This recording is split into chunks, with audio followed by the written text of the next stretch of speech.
وای بارونو، چه بارونی گرفت، باورم نمیشه. بارون خیلی شدید شده، صدای ما رو از دوربین زاپاس میشنوید. چشام نمیبینه انقدر بارون شدیده. سلام، من مهشیدم و به کانال یوتیوبم خیلی خوش اومدید. ما هر هفته به یه جای قشنگ سفر میکنیم. پس اگر دوست داری که همسفر من باشید، کانالمو سابسکرایب کن، زنگوله رو فعال کن. این هفته داریم از بابل رد میشیم. مقصدمون یه جای سرسبزه که 7 دونه آبشار داره. نمیگم کجا که خودت با هم همراه باشی و ببینی اون جای جذاب کجاست. شنیدم میگن پیاده روی زیادی هم نداره. خب این خیلی جذاب ترش میکنه. یعنی زود با داشتم لو میدادم کجا. این که پیاده روی کمتری داره هم راحت تره هم لذت بخش تره، چون تایم بیشتری توی آب میره. الان امیرکلاییم، داریم میریم به سمت بابل. بعد از بابل هم رد بشیم.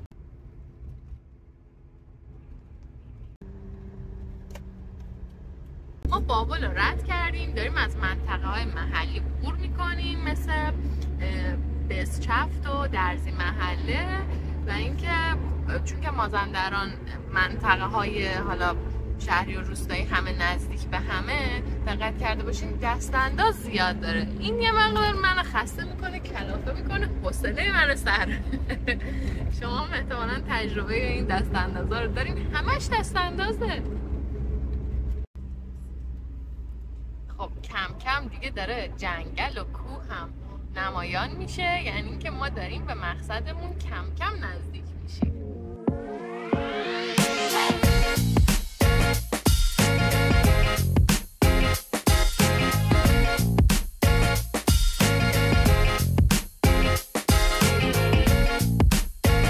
ما مسیر رو اومدیم، به یه دوراهی میرسیم. حالا امیدوارم که تلفظش رو درست بگم.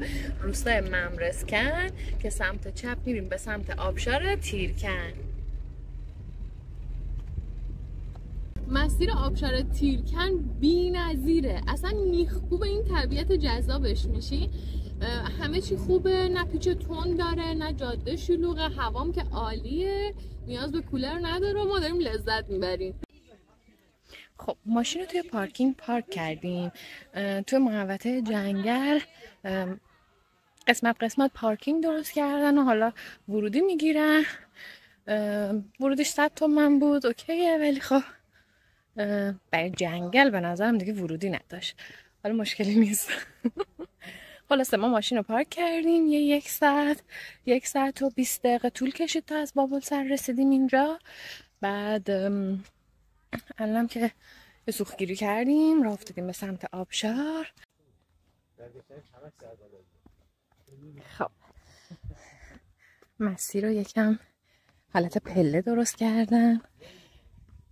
واقعا جای سرسبز و قشنگیه، ولی فکر میکنم شلوغ باشه چون که پارکینگ ها اکثرا همه پر بود.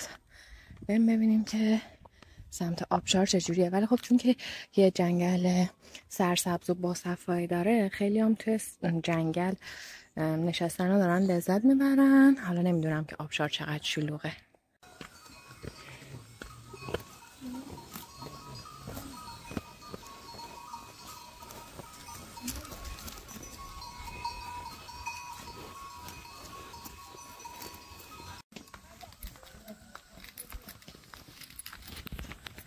ما کلن بالای کوه بودیم، همه این مسیر رو باید بیایم پایین و موقع برگشت همین مسیر رو باید سربالایی بریم بالا. خدا به داد برسه.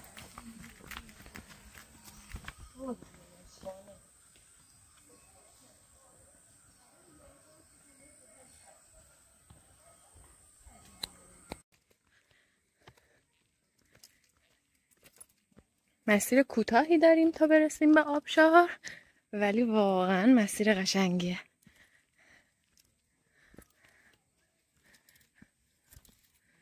درختای تنومند، اصلا همه چی عالیه.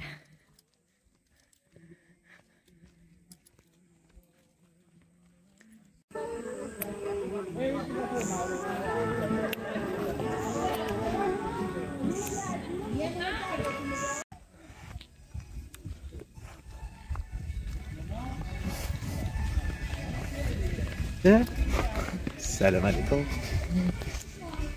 سرپاینی زیاد داریم، زیاد. برگشتنی هم سربالایی زیاد داریم، زیاد.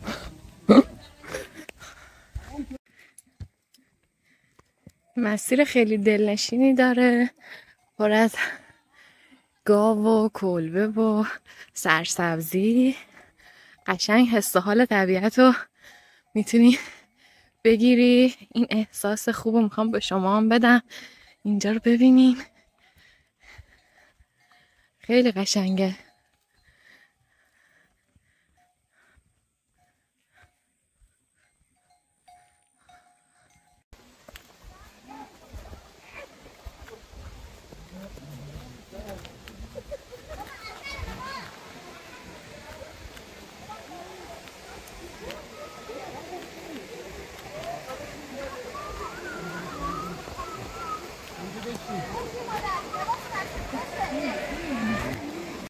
خب ما رسیدیم به آبشار. اینم آبشار قشنگ. دقیقاً 35 دقیقه پیاده روی داشتیم تا رسیدیم به این بهشت زیبا.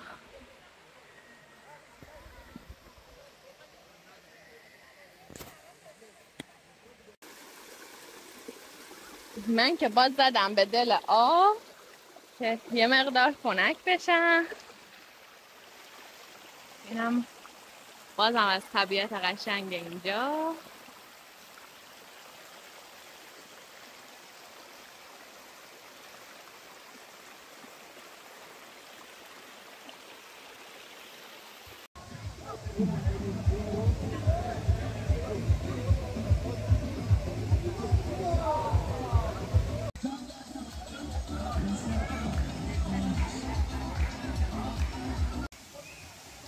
مسیر آبشار تیرکن همش روی کوهه، یعنی توی سربالای سرپایینی.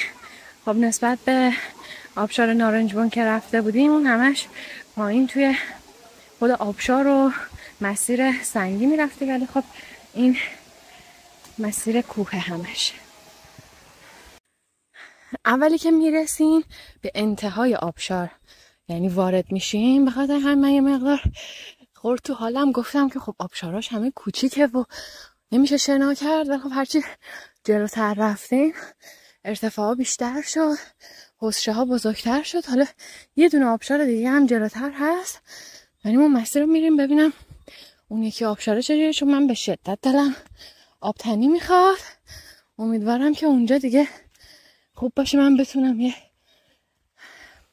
دستی به آب بزنم و خوش بگذرونم. ولی اینجا اون قشنگی خودشو داره. اون پایین خیلی شلوغ بود، خانواده ها همه اومده بودن، اینجا خلوت و دنجه. برای پیاده روی به آبشار آخر فکر میکنم مثلا باید 1 ساعت رو در نظر داشته باشیم، یعنی از اونجایی که ماشین رو پارک کردین 1 ساعت 1 ساعت و 10 دقیقه فکر میکنم زمان میبره تا برسیم بهش. یه درخت دیدم توی مسیر که واقعا قشنگه، اینجوری کوپه کوپه گردالی ریز سبزه داره، بعدم که یه سری سبزه دیگه روش رویده، اصلا خیلی بانمکه.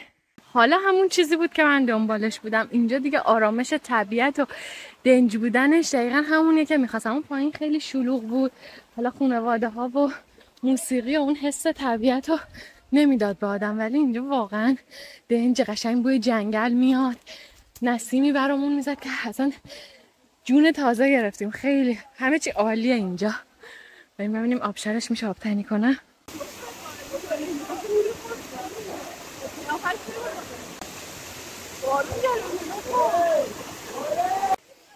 چه بارونی گرفت، بازم مثل هفته قبل.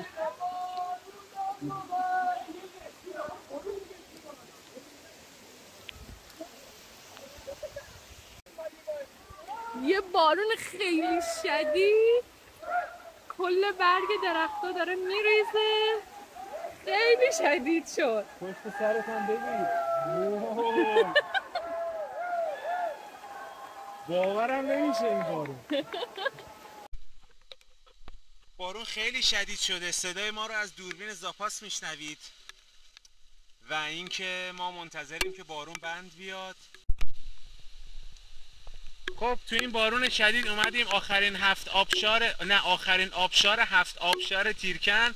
نظر شما چیه؟ بفرمایید. خیلی دلم آب بازی میخواست، خدا شیر آب رومون باز کرد، دیگه نیازی نبود داریم تو حوض قشنگی تو آب کشیده شدیم. خسته‌ام نباشین، خدا قوتت بده. ممنونم. منظره دیدنی بود، دیدنی تر شد، ولی انقدر بارون شدید و آب میره تو چشمون هیچی معلوم نیست. همه فرار کردن. یه بچه آبشارم این کنار هست، نشونتون بدم. اینه.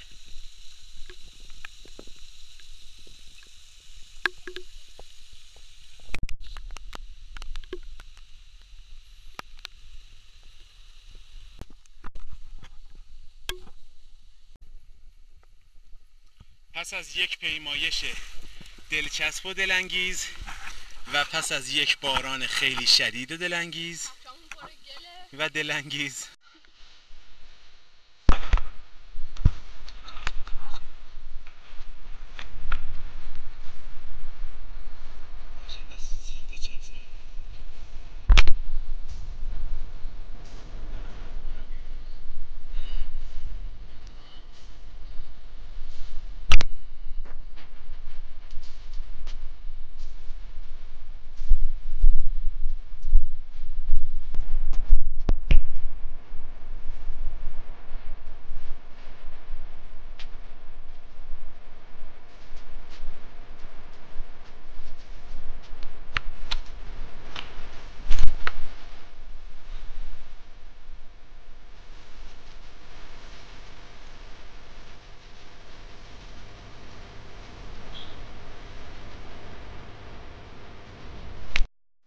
خب 1 ساعت تا آبشار آخر، یعنی از اون سمت میشه آبشار اول، راه بود. ما رفتیم اونجا، 10 دقیقه 1 ربعی که اونجا بودیم بلافاصله اون بارون شدید گرفت.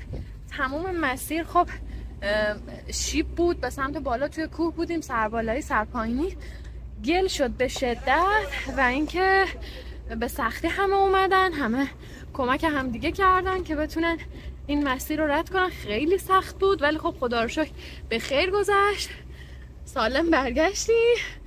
ولی خب اوضاع خیلی خرابه دیگه. اوه چه بارونی گرفت دوباره. همین شدت بارون رو دیدین دیگه. ما پیش آبشار که بودیم بارون گرفت و خیس آب شدیم. توی مسیرم کلن که بارون می اومد، خیلی نمیتونستیم ویدیو بگیریم. اومدم من پیاده بشم یه ویدیو اینجا بگیرم براتون که مجدد بارون خیلی شدید شد. مقصد امروز آبشار تیرکن بود که از بابلسر تا اول پارکینگ که ماشینامون رو پارک کردیم 1 ساعت و 20 دقیقه 1 ساعت و نیم مسیر بود.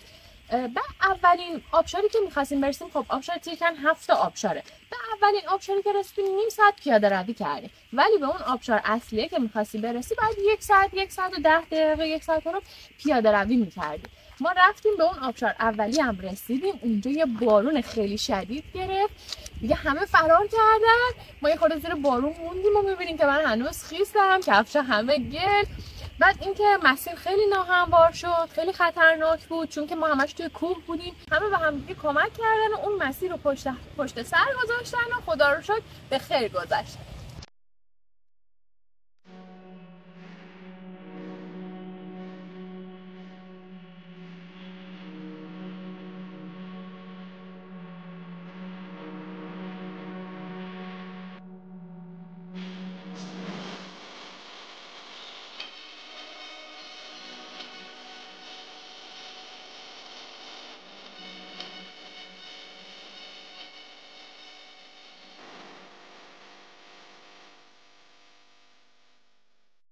هر هفته به یه جای قشنگ سفر میکنیم که توی این سفرها کلی ماجراجویی و اتفاق برامون میافته. اگر این طبیعت گردی‌ها رو تو هم مثل من دوست داری، پس کانالمو سابسکرایب کن، زنگوله رو فعال کن، لایک هم فراموش نکن، برام توی کامنت هم حتما انرژی بفرست.